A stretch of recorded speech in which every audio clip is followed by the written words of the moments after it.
escola do mundo, onde eu posso ensinar e aprender. A palavra da sabedoria é a nossa EBD.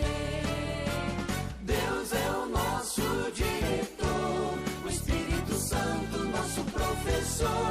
A Bíblia é a cartilha que ensina o caminho, a verdade e a vida. Deus é o nosso diretor, o Espírito Santo nosso professor. A Bíblia é a cartilha que ensina o caminho, a verdade e a vida. Olá, meus irmãos, bom dia. Bem-vindos a mais uma aula da nossa escola dominical. Estamos estudando a revista O Evangelho de João, Jesus, a verdade que liberta. Hoje veremos a lição número 6, Sinais e seus significados.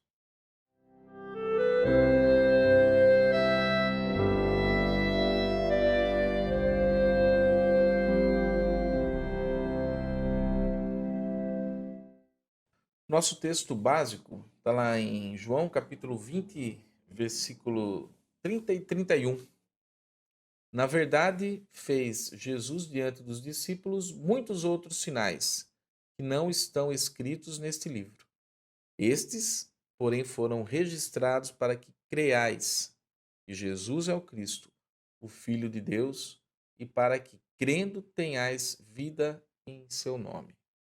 Vamos orar?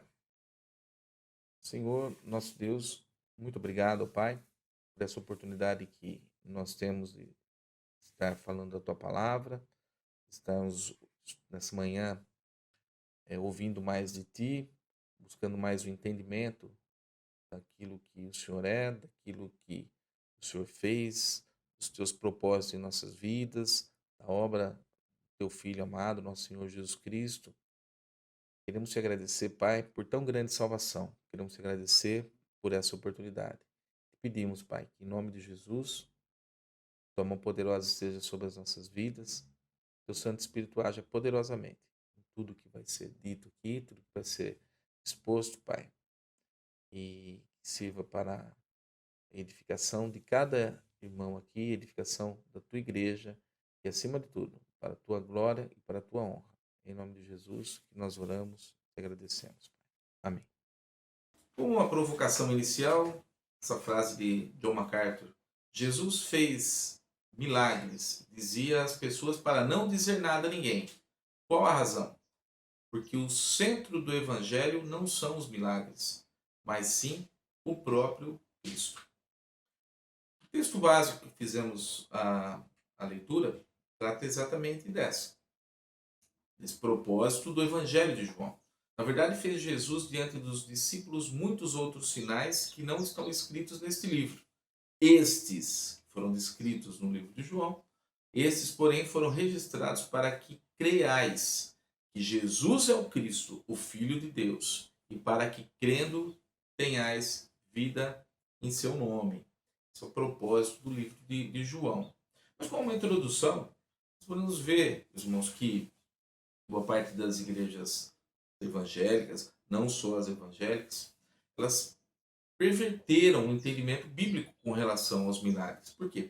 Porque a intenção dos falsos milagres muitas vezes são promovidos ou proclamados por muitas igrejas, não só evangélicas, tem o único sentido de atrair seguidores, que por sua vez estão buscando poder e lucro. É uma fé somente em adquirir benefícios para fins próprios. Então, diante dessa visão distorcida, é necessário entendermos qual é o verdadeiro significado dos milagres de Jesus à luz da palavra de Deus. E, especificamente, os milagres que estão postos no Evangelho de João. Se você procurar lá no Michaelis, que é um dicionário de língua portuguesa, ele trata da definição de milagres. Mas é interessante a gente acentuar aqui que milagre, o que é? É uma ação inexplicável pelas leis da natureza.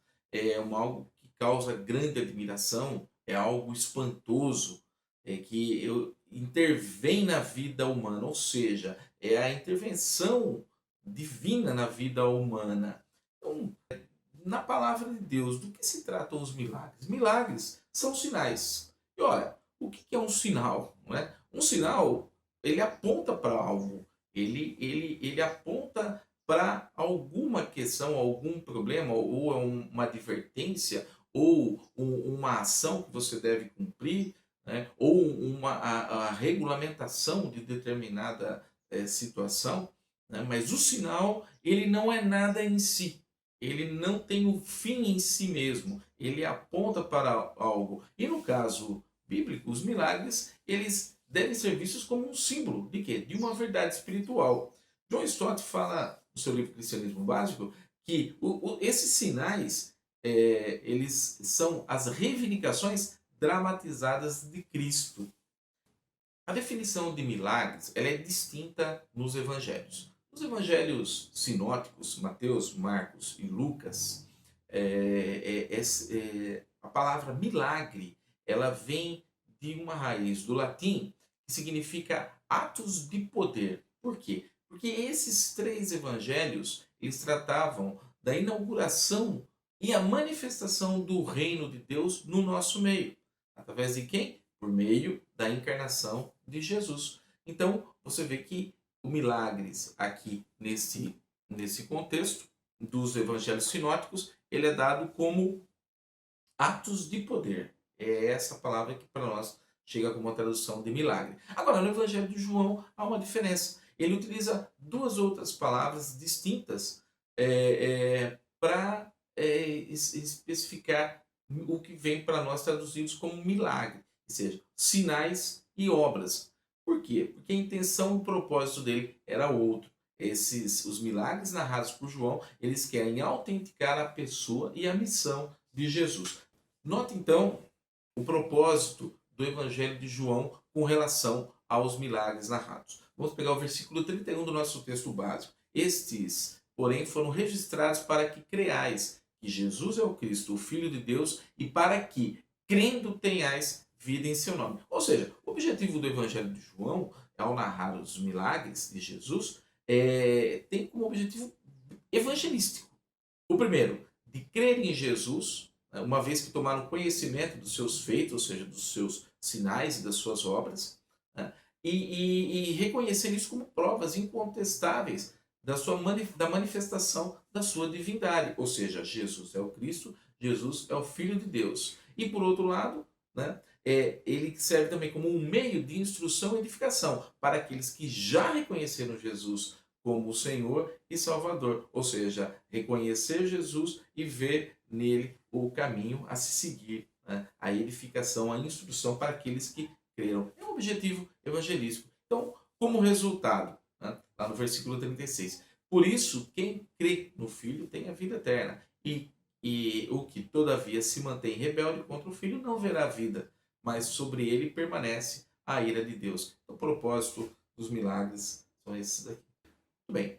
A divindade de Jesus ela é declarada. Nós já estudamos isso em lições anteriores, mas vamos retomar essa ideia. Em vários trechos, em vários momentos do Evangelho de João, tanto a divindade como a messianidade de Jesus, elas são ressaltadas. Veja que João, ele fala que Jesus é o Verbo encarnado, ele chama Jesus do Filho de Deus, ele deixa bem claro isso. Através do testemunho de João Batista, ele declara Jesus como o Cordeiro de Deus, como mesmo através de João Batista, como também o testemunho dos discípulos de João, que passam a ser discípulos depois de Jesus. Nós temos a ideia de Jesus como o Messias, como o Rei de Israel, e o próprio Jesus, em referência conversando com os seus discípulos, ele se coloca como filho do homem, né? Também um título messiânico, vem lá da ideia das profecias de Daniel. Mas veja bem, Filho de Deus, Cordeiro de Deus, Messias, Filho do Homem, Rei de Israel, isso são títulos messiânicos, títulos dados cunhados pelos profetas do Antigo Testamento, que eram judeus. Então os judeus tinham pleno conhecimento desses títulos e sabiam qual é a implicação desses títulos, e Jesus como sendo o representante, e nele postos todos esses títulos. Eles sabiam muito bem disso, né? Mas eu queria fazer um parênteses nenhum desses títulos, que é o primeiro que João coloca, chamando Jesus como verbo. Veja que esse título não era um título próprio dos judeus, e sim dos gregos. Veja que João começa lá no versículo 1 do capítulo 1, e ele vai resgatar exatamente lá em Gênesis, quando do que nós chamamos da Gênese mesmo, do início, quando começa a escritura, ela começa assim no princípio, né? Quer dizer, a Gênese, é daí que sai o nome Gênesis, né? Então é a Gênese ali no começo. João ele resgata exatamente esse termo e fala: no princípio era o verbo. E o que era o verbo? O que é verbo, né? Nós temos que pensar. Eu separei um textinho aqui do Teologia do Novo Testamento, Leon Morris, e fica bem claro. Ele fala o seguinte: os gregos faziam distinção entre o que chamavam de logos profóricos, palavra que saía de uma pessoa, ou seja, aquilo que nós falamos hoje. Então, quando se fala de palavra, a palavra que uma pessoa diz era esse logos profórico. Mas eles também tinham uma outra definição para a palavra, né? Que era o logos em diatetos, que era o quê? Era a palavra que ficava com a pessoa. Então, uma é a palavra que sai, aquilo que a gente diz, que é a tradução que a gente entende. Quando a gente fala do verbo, da palavra, é aquilo que sai. Mas eles também tinham uma outra ideia, de um logos que não sai da pessoa. É um logos que fica com a pessoa. Esse logos, ele significava algo muito parecido com o que nós podemos chamar de razão. Ou seja, ela indicava o raciocínio, a parte racional da nossa natureza. Então, os filósofos, quando olhavam para o universo, eles discerniam como se fosse um princípio racional. O Sol e a Lua, eles tinham todo um movimento na sua órbita, e tinha uma certa sequência regular, assim como as estações do ano, a natureza, tinha que toda uma ordem. Então, eles pensavam em um logos, pensavam em algo racional, e no caso eles pensavam em uma palavra, e é assim que eles chamavam. Só que essa palavra não era uma palavra que alguém falava. Não. Era uma palavra que perpassava todo o universo, como se fosse uma alma mundial, ou como se fosse um Deus, entre aspas, né? Que controla todo o universo. Interessante. Isso era a visão grega. Os judeus não tinham essa definição.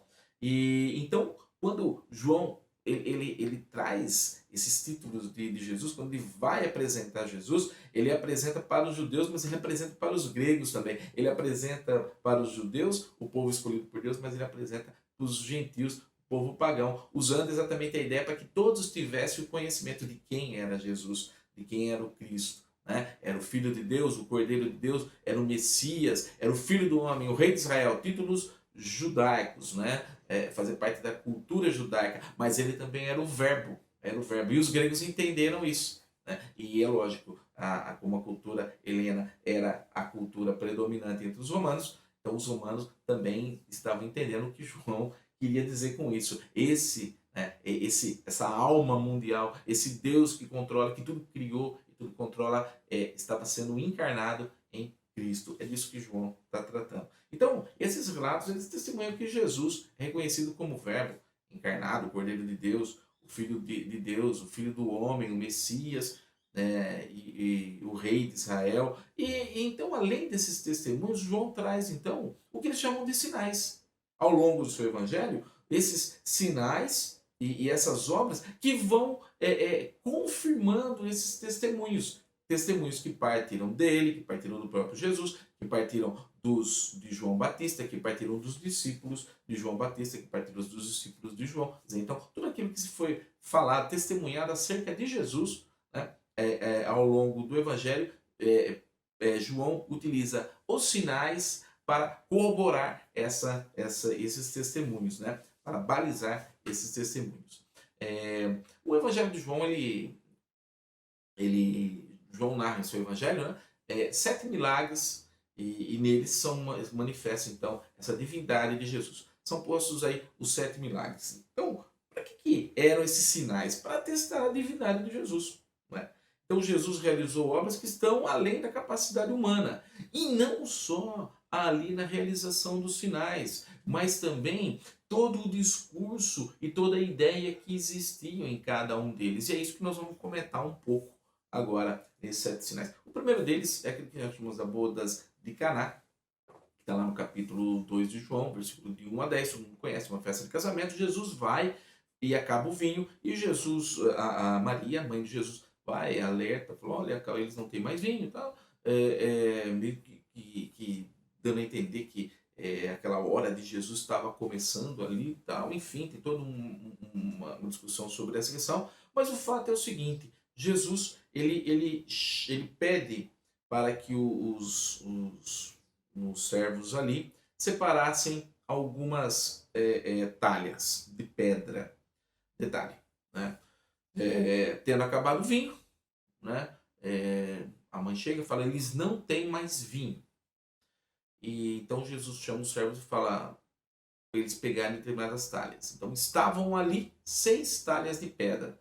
Um detalhe, lá no versículo 6, na parte A, falou que essas talhas de pedra os judeus usavam para a purificação. E a gente sabe o que acontece, Jesus transforma água em vinho, eles bebem, é um vinho de excelente qualidade e tal. O que existe por trás desse milagre? Esse milagre, eu resgatei uma frase de John Stott, um texto do cristianismo básico, ele diz o seguinte, que o significado desse milagre, ele está nas profundezas, ele não está na superfície. Ele não é simplesmente bater o olho e entender, você precisa mergulhar um pouco mais fundo para entender o significado. A água ela era associada à religião antiga, à religião judaica, e o vinho associado à religião de Jesus. Veja lá na ceia, né? Quando Jesus faz a metáfora, né, do vinho como se fosse o seu sangue. Ele usa a ideia do sangue como o vinho, então todo aquele que beber vinho teria parte com ele por conta do sangue a ser derramado na cruz. Então veja que o vinho era associado à religião de Jesus, né? Agora, qual que é a ideia que existe por trás disso, né? O vinho acabou, né? E o que eles tinham ali? Eles tinham jarras com água que servia para purificação dos judeus. E Jesus transforma aquela água que era para purificação em vinho. Ou seja, assim como Jesus transforma a água em vinho, o evangelho haveria de superar, né, sobrepujar toda a lei mosaica, toda a lei do Antigo Testamento, toda aquela narrativa, as boas novas estariam acima de tudo isso. Como diria lá em Hebreus, né, o que existia era sombra. Existe um comentário bíblico, Moody, volume 4, quando ele fala a respeito do Novo Testamento, fala o seguinte, que a verdade mais profunda desse acontecimento, desse incidente, é que simbolicamente o judaísmo foi revelado como deficiente, né? Já não servia mais, já havia esgotado, né? Então Jesus, ele vem e fornece a plenitude das bênçãos. O segundo milagre trata da cura do filho do oficial. Alguns detalhes, ele está lá no capítulo 4, em 46 e 54, mais rapidamente o oficial ele chega para Jesus e fala sobre seu filho que estava enfermo. Jesus fala, vai, seu filho foi curado. Ele chegando, já os servos vieram ao encontro dele falando que em determinada hora o seu filho havia sido curado, ou seja, quando Jesus falou para ele, vai que seu filho está bem, foi exatamente a hora que o menino sarou. Eu separei um dos versículos, que é o versículo 48. Então Jesus lhe disse, se porventura não vedes sinais e prodígios, de modo nenhum crereis. Quer dizer, Jesus ele expõe ali uma questão simples, né? Que é a ideia da fé superficial e da fé verdadeira, né? Para que se enxergar um milagre? Para que se precisa de um milagre na sua vida, né? Não que nós temos que entender que o milagre ele tem a ver com o amor e a misericórdia de Deus para conosco, né? Mas aí tem a nossa reação com relação a isso. Então Jesus coloca exatamente essa pergunta e expõe qual é a finalidade desse milagre em nossas vidas. Ele desperta em nós o que? Apenas uma fé superficial, onde esse milagre serve simplesmente para satisfazer os desejos materiais, ou não? Eles vão causar na nossa vida, de fato, uma visão para além dessa questão prática, dessa questão material, né? E de fato nos gerar uma visão espiritual. Mas veja que o propósito desse milagre foi demonstrar o poder de Jesus para conceder a vida. E posteriormente, numa discussão, porque lembra que o evangelho ele é narrado numa sequência, e essa sequência de narrativas elas são amarradas entre si, exatamente para corroborar a ideia que existe por trás dessa carta do evangelho, que é uma carta destinada a um grupo de pessoas. Então veja que posteriormente, capítulo 5, versículo 21, né? Pois assim como o Pai ressuscita e vivifica os mortos, assim também o Filho vivifica aqueles a quem quer. Né? Jesus está falando acerca da graça. Então você vê que a cura do Filho do oficial, ele vai apontando para um propósito maior, né? Para uma visão espiritual maior. Né? Que Jesus ele pode vivificar. Ele pode conceder a vida. Um detalhe, concede a quem quer. O terceiro milagre é a cura do paralítico do poço de Betesda. Isso é um fato, um acontecimento muito legal, né? É uma narrativa muito bonita. Então existia um poço lá em Betesda que as pessoas com algum tipo de necessidade especial ficavam ali e eles tinham a crença de que quando a água se mexia ali, é porque um anjo estava mexendo a água, então eles tinham que sair e mergulhar nesse poço para serem curados. Pois bem, ele estava ali, Jesus passa, Jesus pergunta o que ele quer, ele fala que quer ser curado, Jesus cura.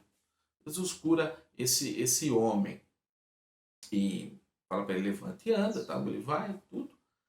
Mas o interessante desse milagre, né? O homem sai, Jesus... Tá? Ele não, na hora nem percebe quem era Jesus, tal. Ele vai encontrar Jesus posteriormente. Né? Posteriormente ele encontra Jesus e então Jesus vira e fala, conversando com ele. Jesus olha para ele e diz o seguinte, olha que já estás curado, não peques mais, para que não te suceda coisa pior. Jesus não está falando que questão dele ser paralítico era por questões de pecado. Não é disso que se trata. Jesus estava apontando para outra coisa.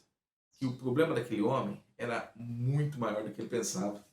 O problema dele não era ser paralítico, como a Bíblia traz. O problema dele era ele ser um ser humano, e no sentido de pecador. Né? Um ser humano caído e que precisava de Cristo, não simplesmente para ele sair andando. Não.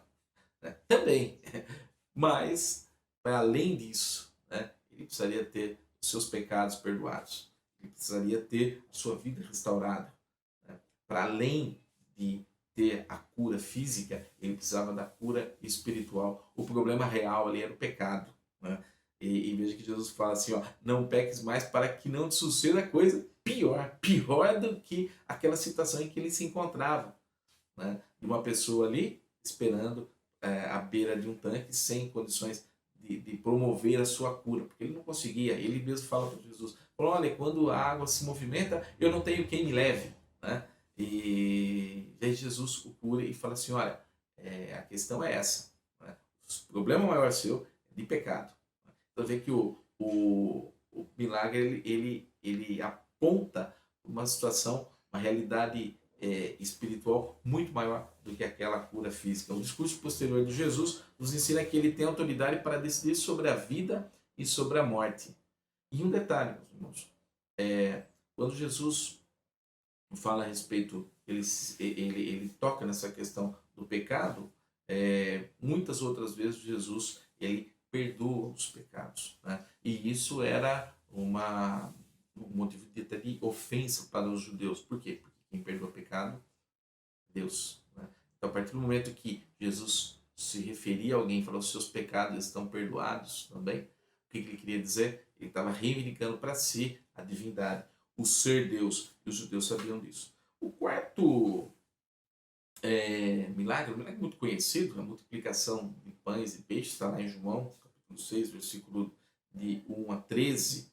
Né? Então, todos conhecem a história, né? Todos estavam ouvindo ali Jesus e tal. É muito interessante que uma das coisas que, quando a gente fala, Jesus, a compaixão de Deus, né? Se falar do milagre, né?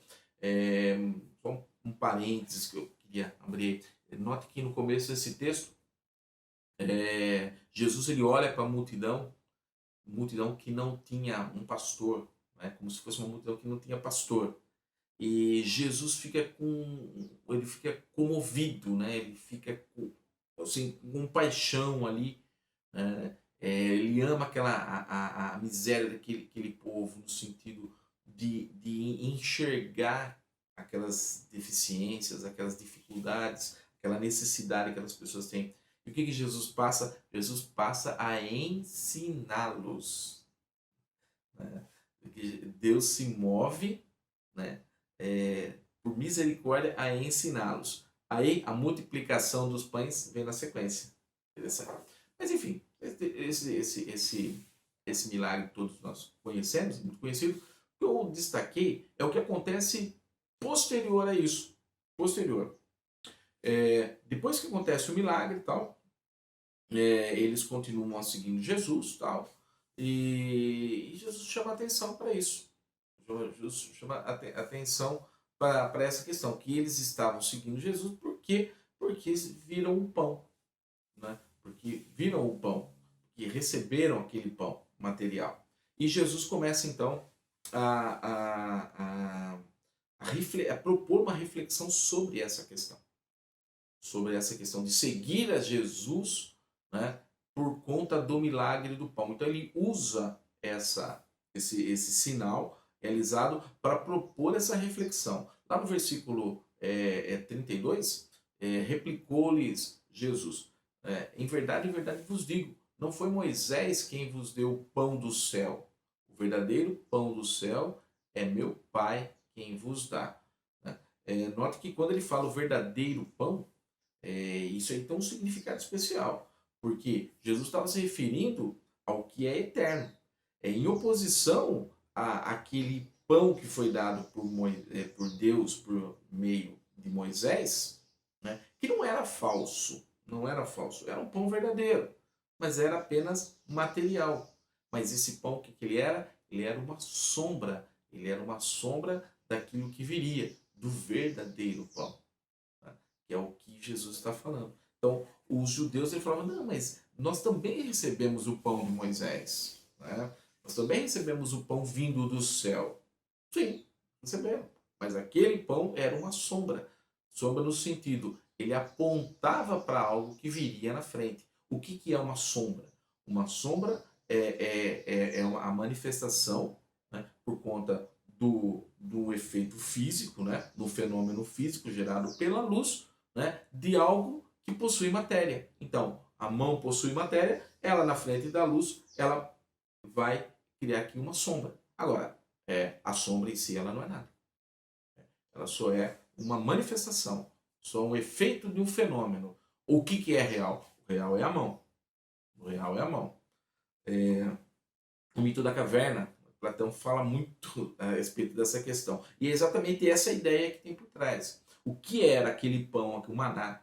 Aquilo era a sombra do verdadeiro pão que viria. O verdadeiro pão que viria do céu. Quando Jesus está no deserto e ele é tentado por Satanás, ele recebe a seguinte instrução de Satanás: faz com que essas pedras se transformem em pães.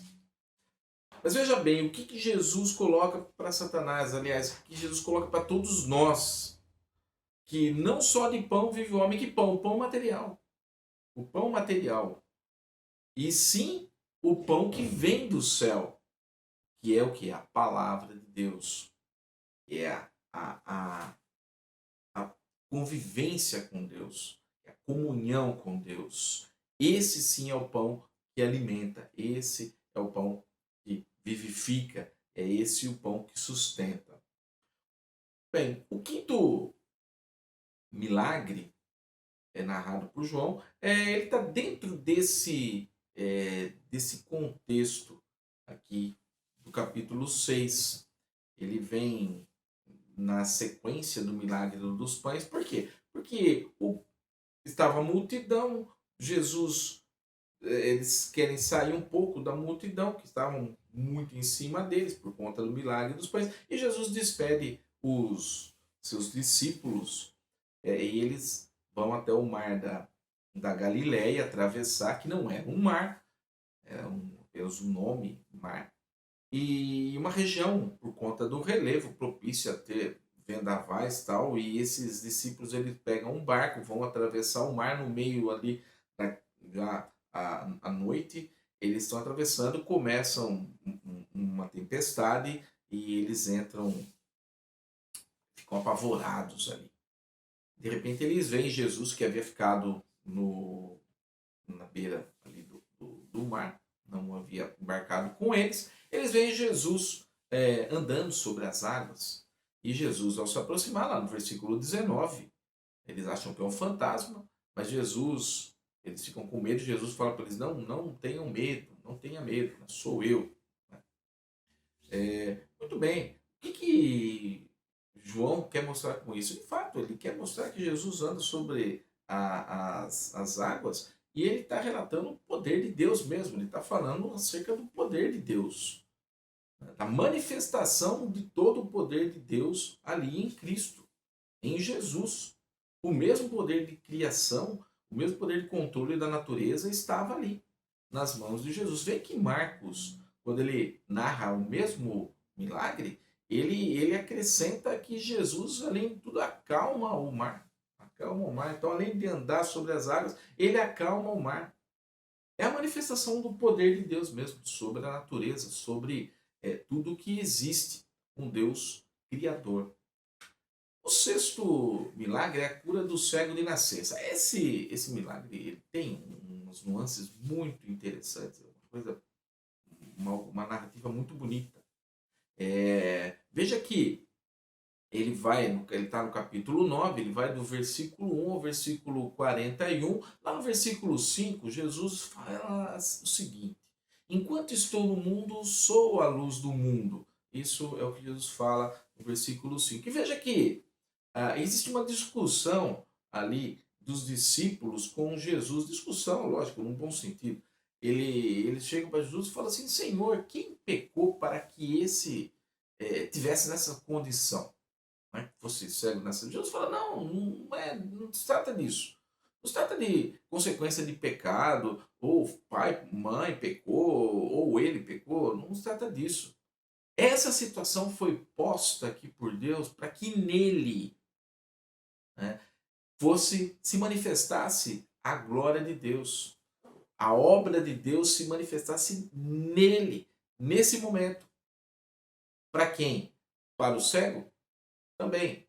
Mas para todos que estavam ali. E para nós, estamos, depois de mais de 2000 anos, falando disso. Então veja que Jesus ele vem e coloca dessa maneira. Mas o mais interessante, né, dessa narrativa é o que acontece antes. No capítulo anterior, no capítulo 8, Jesus está aqui, lá numa festa dos tabernáculos, com os discípulos, e de repente, ali naquele contexto, né, Jesus ele fala o seguinte: eu sou a luz do mundo, quem me segue não andará nas trevas, pelo contrário, terá a luz da vida. Olha que coisa interessante.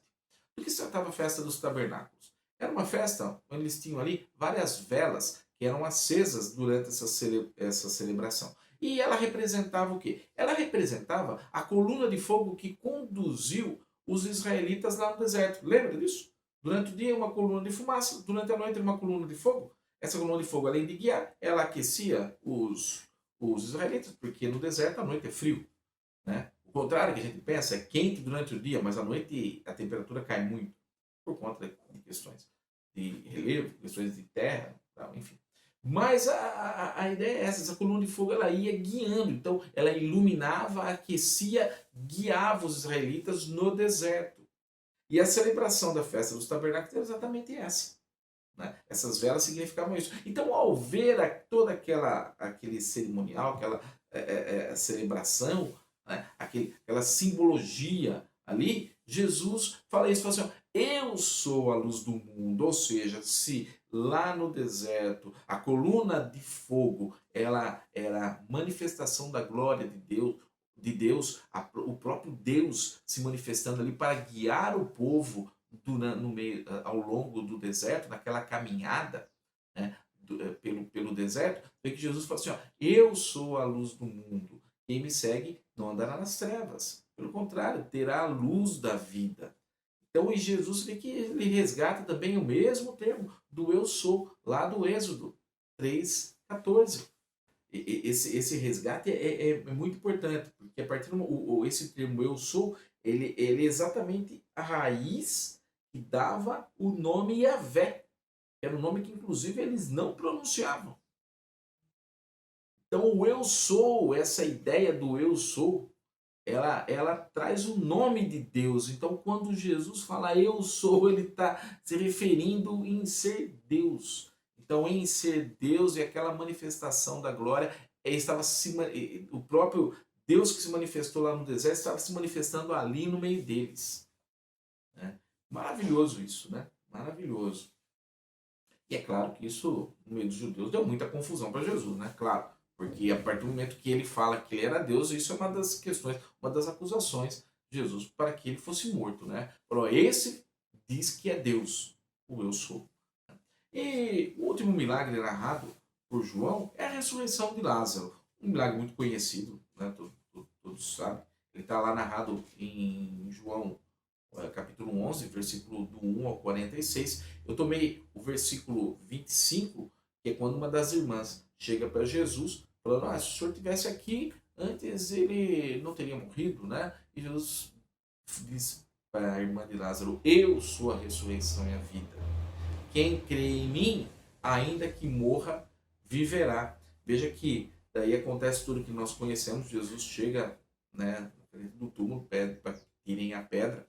Eles tiram a pedra, Lázaro sai, ressuscita. Enfim, mas a ideia é a seguinte, é apontar para quem? Né? Apontar para aquele milagre.